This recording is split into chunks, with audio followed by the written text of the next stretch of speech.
بسم الله الرحمن الرحيم.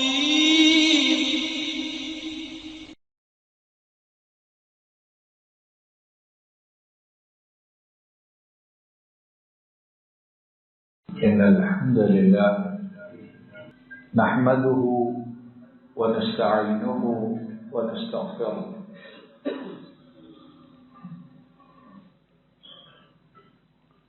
ونؤمن به ونتوكل عليه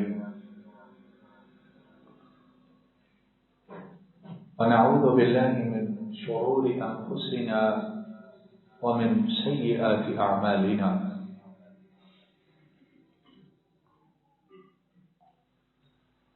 من يهده الله فلا مضل له ومن يضلل فلا هادي له وأشهد أن لا إله إلا الله وحده لا شريك له وأشهد أن محمدا عبده ورسوله صلى الله عليه وسلم. أما بعد فإن خير الحديث كتاب الله وخير الهدي هدي محمد صلى الله عليه وسلم وشر الأمور محدثاتها وكل محدثة بدعة وكل بدعة ضلالة وكل ضلالة في النار. اللهم صل على محمد وعلى آل محمد كما صليت على إبراهيم وعلى آل إبراهيم إنك حميد مجيد. اللهم بارك على محمد وعلى آل محمد كما باركت على إبراهيم وعلى آل إبراهيم إنك حميد مجيد.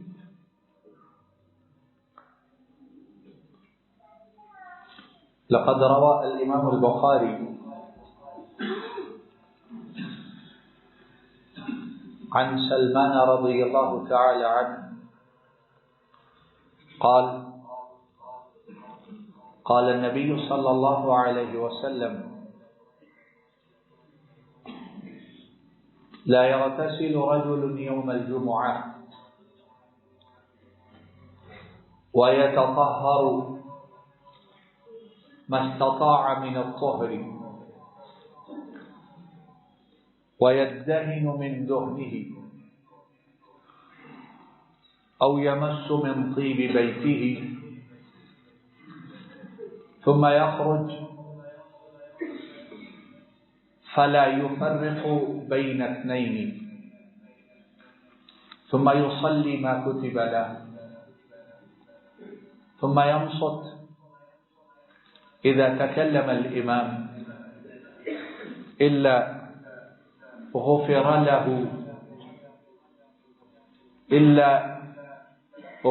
له ما بينه وبين الجمعة الأخرى أو كما قال صلى الله عليه وسلم. اللہ رب العالمین کی توفیق سے پچھلے کچھ خطبات جمعۃ المبارک سے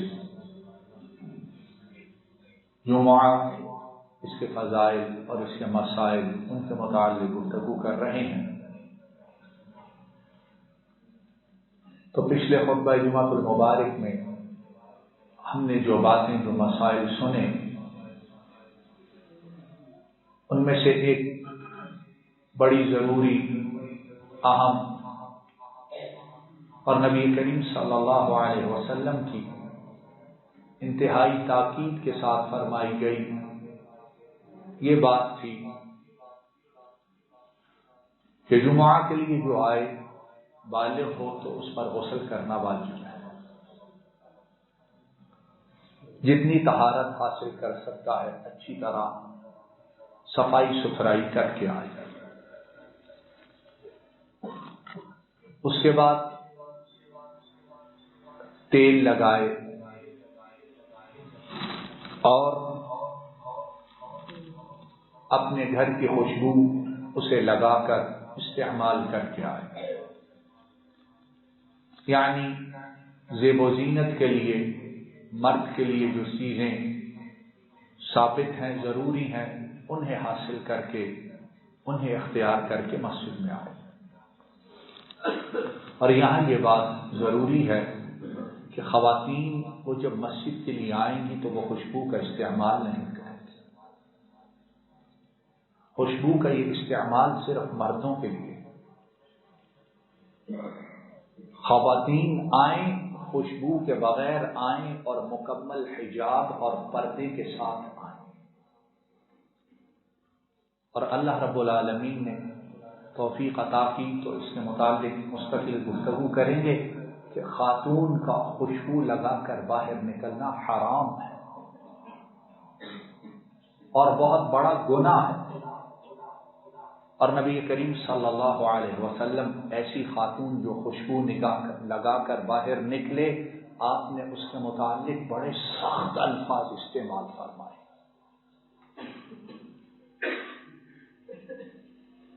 اور صحابہ کرام رضوان اللہ علیہم اجمعین اگر کسی ایسی عورت کو پاتے جو خوشبو لگا کر مسجد میں آ رہی ہوتی تو صحابہ کرام اس خاتون کو گھر واپس بھیج دیا کرتے۔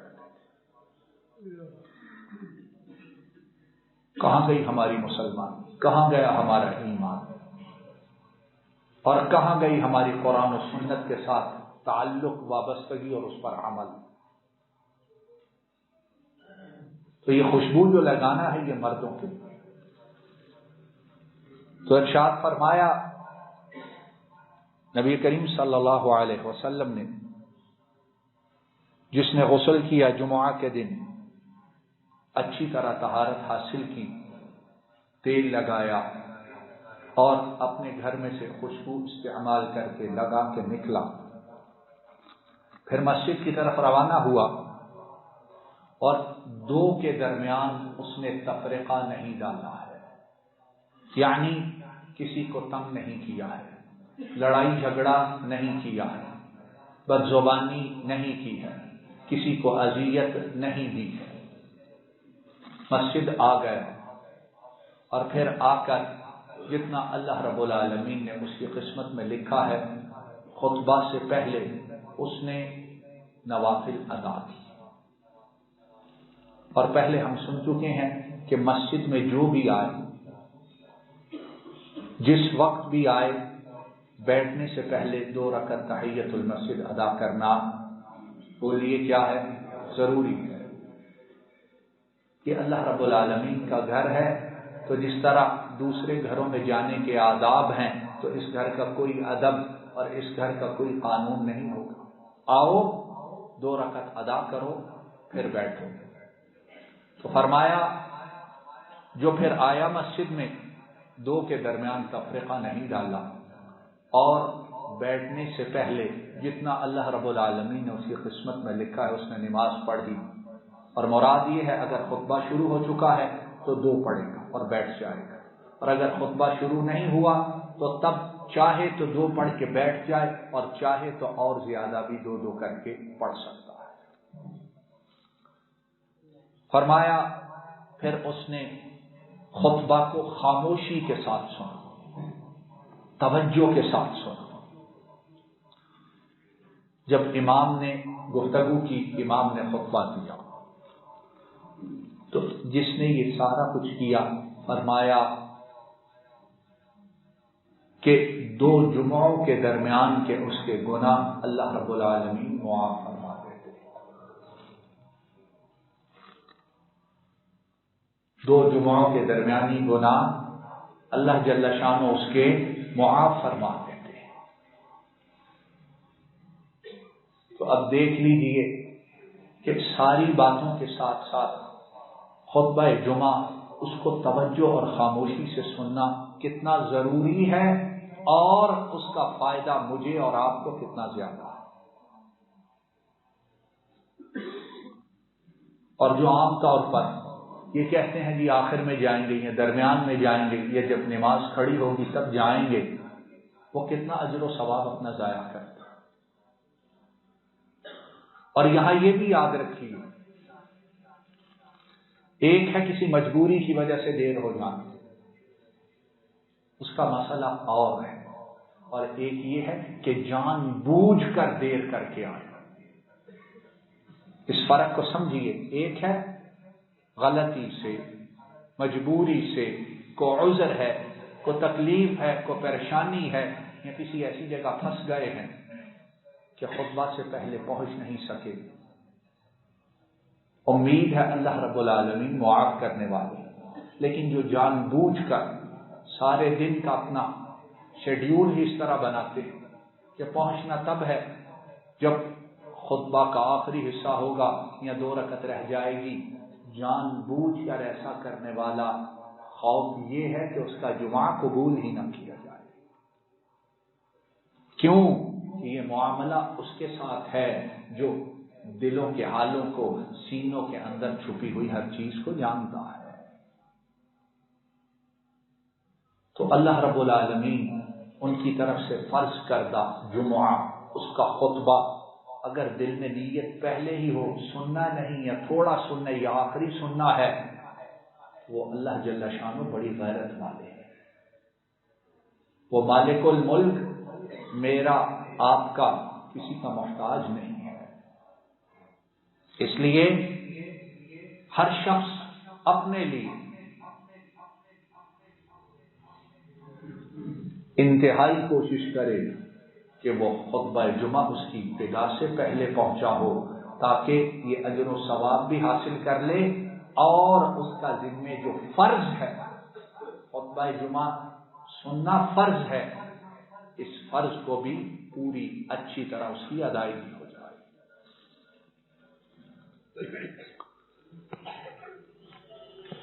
اسی طرح ایک اور حدیث مبارک جسے امام احمد رحمہ اللہ تعالی نے اپنی کتاب المسند میں بیان کیا ہے، اوس ابن ابی اوس رضی اللہ تعالی عنہ، وہ کہتے ہیں نبی کریم صلی اللہ علیہ وسلم نے ارشاد فرمایا، من غسل او اغتسل وغدا وابتکر فدنا وانصت ولم يلغ كان له بكل خطوة كأجر سنة صيامها وقيامها أو كما قال صلى الله عليه وسلم۔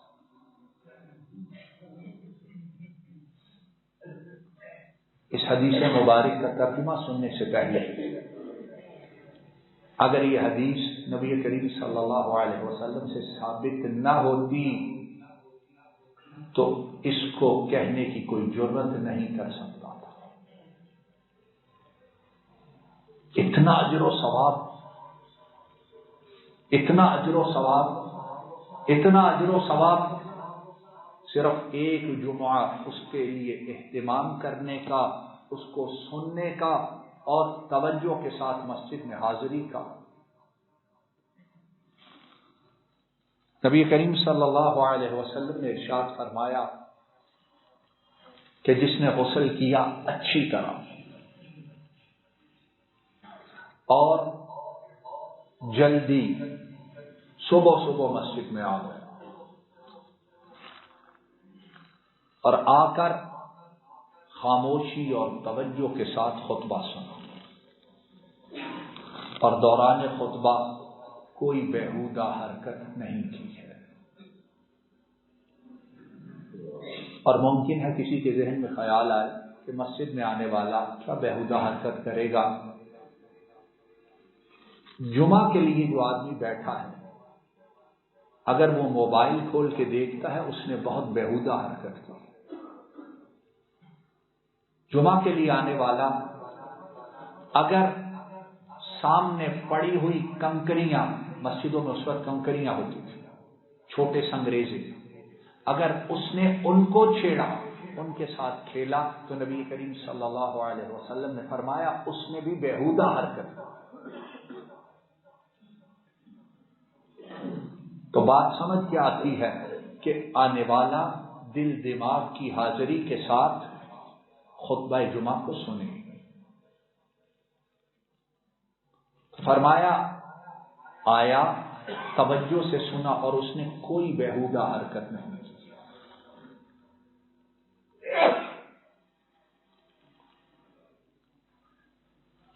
اور حتیٰ کہ دوران جمعہ کسی کو یہ کہنا کہ خاموش ہو جاؤ، صرف کسی کو یہ کہنا کہ چپ کر جاؤ، اس کی وجہ سے بھی خطرہ ہے کہ جمعہ کا اجر و ثواب ضائع ہو جائے گا۔ امام احمد حضرت علی رضی اللہ تعالی عنہ ان سے بیان کرتے ہیں، نبی کریم صلی اللہ علیہ وسلم نے ارشاد فرمایا، من قال صح فقد تکلم ومن تکلم فلا جمعة له، او كما قال صلی اللہ علیہ وسلم۔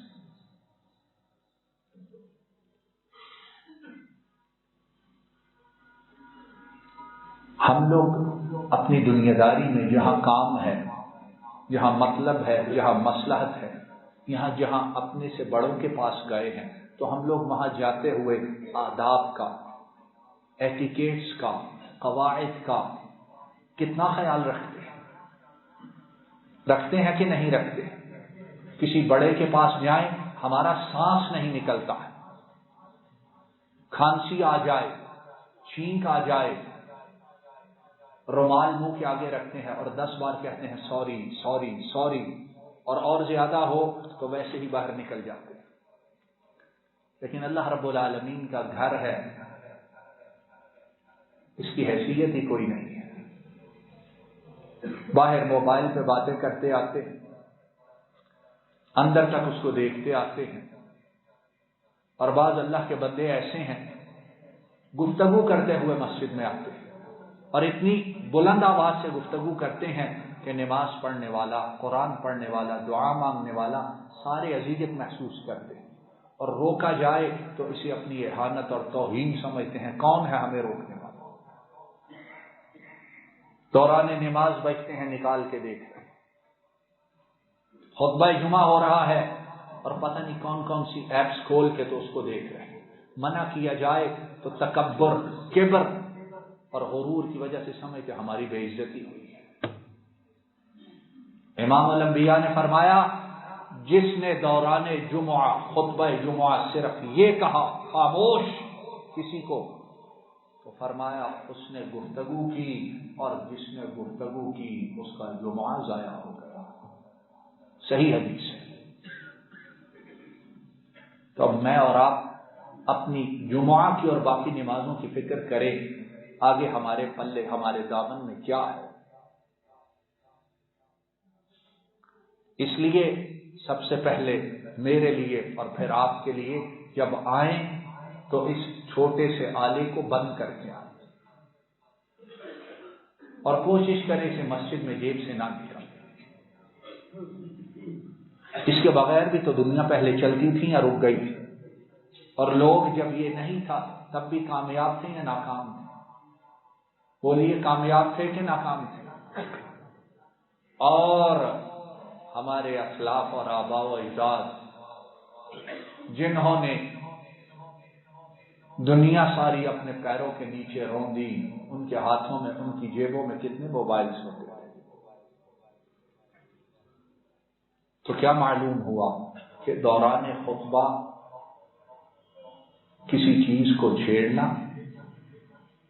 کسی کو خاموش کروانے کے لیے کہنا خاموش ہو جاؤ، جس نے یہ کیا اس نے بیہودہ حرکت۔ تو ارشاد فرمایا، وہی حدیث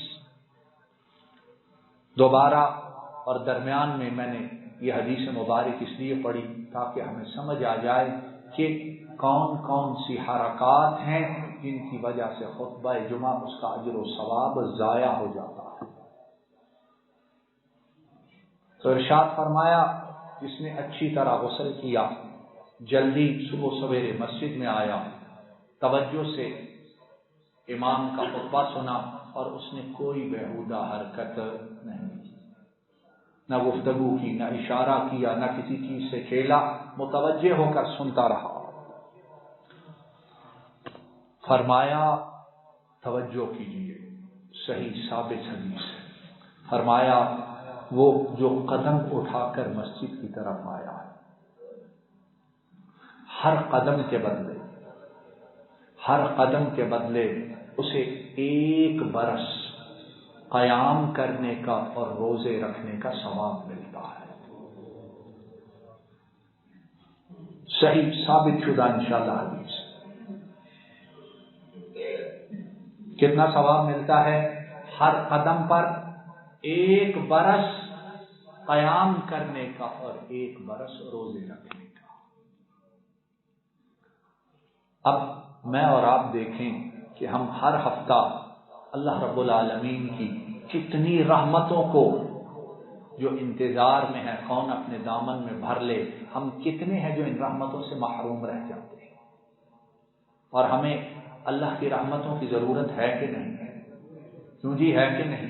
پیچھے والوں کو بھی ہے کہ نہیں ہے کہ وہ سارے پچھلے بے نیاز ہیں؟ تو کیا ہے اس کے لیے 1 سال ہر قدم پر، اب پتہ نہیں کتنے قدم اٹھا کے آیا ہے، اور اس میں تعجب کی بات کوئی نہیں ہے، تعجب کی بات کوئی نہیں، کیونکہ وہ عطا کرنے والا خزانوں کا مالک ہے، اور جتنا چاہتا ہے عطا کرتا ہے، اس کو نہ کوئی روک سکتا ہے نہ کوئی سوال کر سکتا ہے۔ تو سامعین گرامی، آئندہ زندگی میں جتنے جمعے باقی ہیں، اور اللہ ہی جانتا ہے کتنے باقی ہیں، اس کو ضائع نہ کریں۔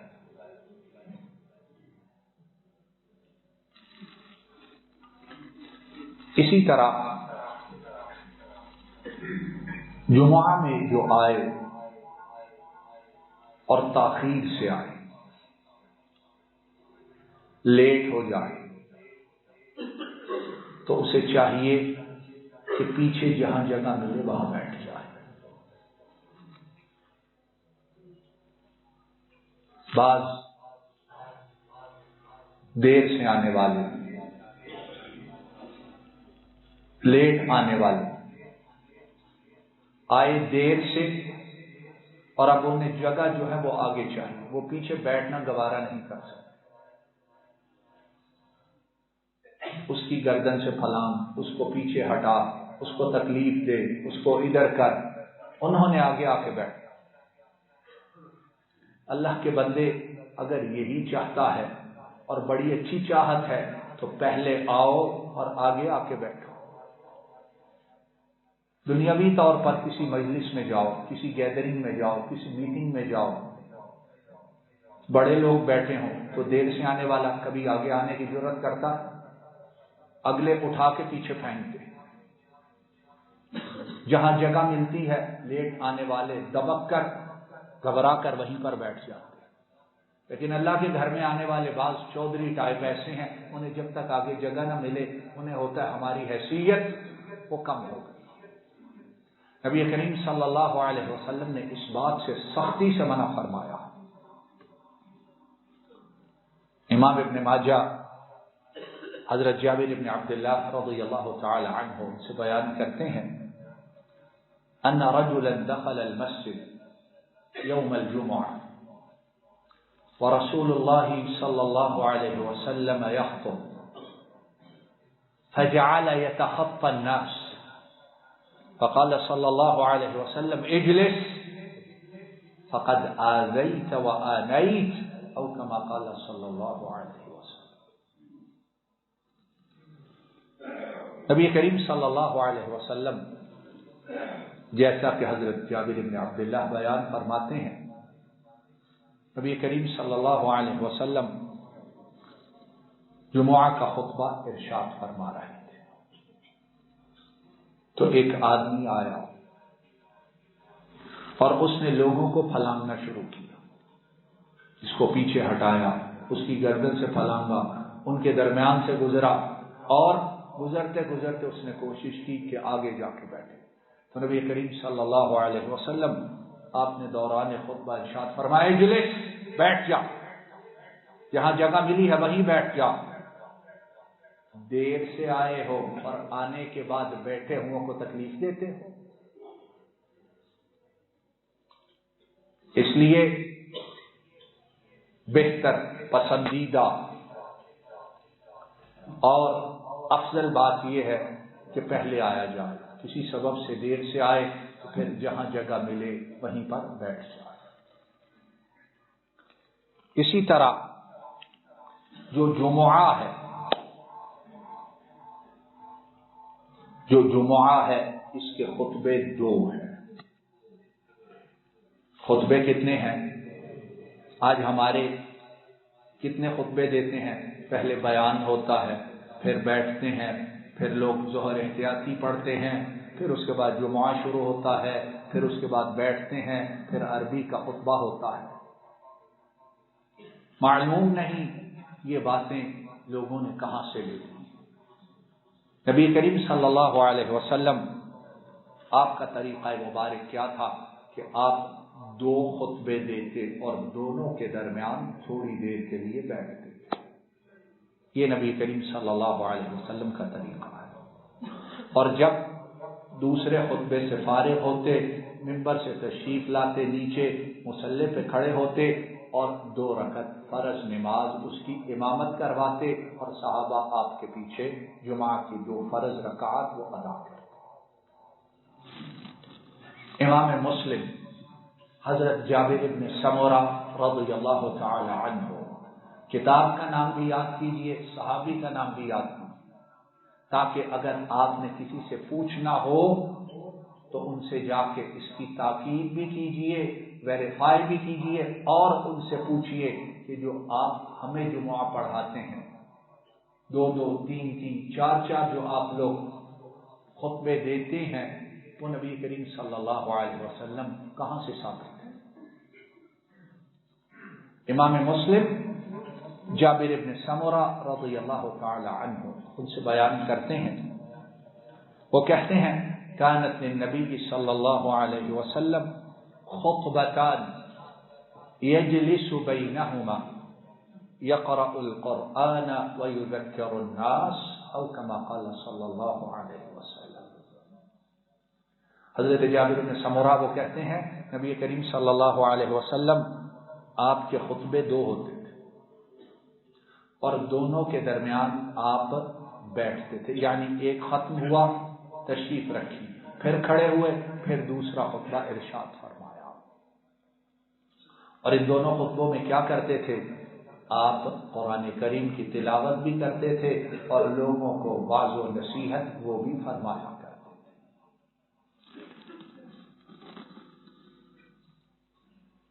اسی طرح جب